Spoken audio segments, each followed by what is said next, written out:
Welcome to Shortview Trading. This is your morning market hit for Friday, March the 13th. What matters today for traders? Well, after yesterday's truly historic moves, this sell-off is now mirroring that of the great October crashes, the crashes of 1929, October 1987 and October 2008.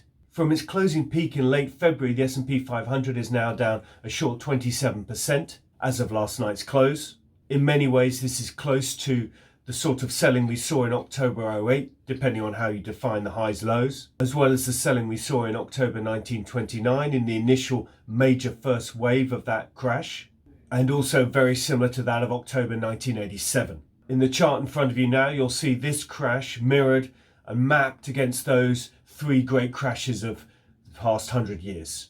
In terms of 1 to 2 week trading, this market is clearly too volatile to make recommendations on that time frame, particularly if one is using stop losses. Having said that, at some stage there will be a relief rally, and it's likely that will start in the next few trading sessions. Supporting that thinking, policymakers have been active. Yesterday, both the ECB and the Federal Reserve System through the New York Fed made significant policy announcements, both of which were reasonably sizable. The liquidity provision by the New York Fed in particular, and the switch from what we termed non-QE QE before to official QE were sizable from the New York Fed. The repo programs have been up considerably.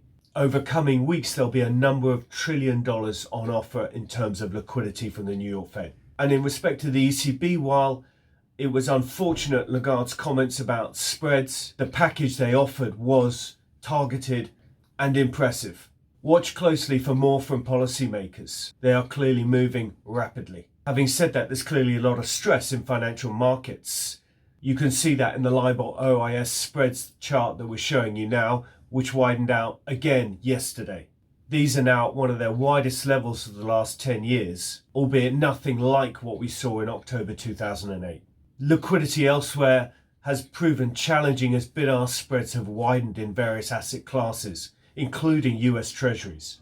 All of this adds to the stress in the financial system, all of which policymakers are struggling and rushing to address. As mentioned earlier, therefore, we elect to just stand back, watch and wait and allow this sell-off to burn itself out. And the more policymakers do, the closer we get to that point. For further detail on our thinking today, please see today's Daily Rag, available to subscribers and on the website. So what are we watching today? Well, very much as per yesterday. Firstly, any further announcements from policymakers is key. Secondly, we're watching bond spreads and other signs of stress in the system closely.